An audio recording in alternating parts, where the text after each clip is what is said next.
श्रीराम जय जय राम। नामाचे प्रेम नामाच्या सहवासाने येईल। नामाचे प्रेम येण्यासाठी आपल्या प्रेमळ आईकडेच बघा। मुलाला जरा ताप आला तरी आईच्या पोटात धस्स होते, अन्न गोड लागत नाही, झोप लागत नाही, अशा अनेक गोष्टी होतात। थोडक्यात म्हणजे तिला सर्व बाजूंनी अस्वस्थता उत्पन्न होते। नाम घेण्यात थोडा व्यत्यय आला तर आपली स्थिती तशी होते का, याचे उत्तर आपल्याला स्वतःकडूनच मिळण्यासारखे आहे। नाम घेणे हा माझा धर्म आहे, ते माझे आद्य कर्तव्य आहे। त्याच्याशिवाय जगणे म्हणजे मेल्यासारखेच आहे।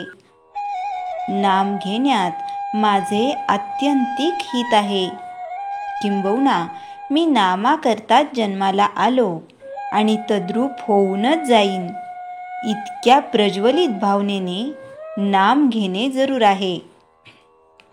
आणि मग प्रेम आले नाही ही गोष्ट शक्यच नाही।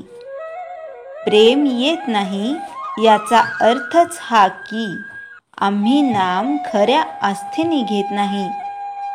या सर्वांवर उपाय म्हणजे नाम घेण्याच्या निश्चयाने ते जसे येईल तसे घेत राहणे। तेच नाम आपल्याला एक एक पाऊल पुढे नेऊन ध्येय गाठून देईल। परिस्थिती चांगली आली म्हणजे नाम घेईन असे म्हणणारा मनुष्य कधीच नाम घेत नाही। नाम हे मनात किंवा उच्चार करूनही घेता येते। नामात राहावे म्हणजे अंतःकरणाची शुद्धता होईल, आणि अंतःकरण शुद्ध झाले की भगवंताचे प्रेम येईल। नुसत्या पुष्कळ जपापेक्षा विवेकाने आणि विचाराने आलेले प्रेम नामात असणे जरूर आहे। खरे म्हटले म्हणजे नामातच नामाचे प्रेम आहे। ताकात लोणी असतेच, फक्त ते वर दिसत नाही, पण ताक घुसळल्यावर जसे ते वर येते तसे भगवंताचे नाम आपण घेतले की त्याचे प्रेम आपोआप वर येते। साध्या शब्दांचे देखील आपल्या वृत्तीवर परिणाम होऊन तो भाव आपल्या मनात जागृत होतो। मग भगवंताच्या नामाने भगवंताचे प्रेम का येणार नाही। आज तुम्हाला जेवढा रिकामा वेळ मिळतो तेवढा सगळा भगवंताच्या नामात घालवण्याचा प्रयत्न करा।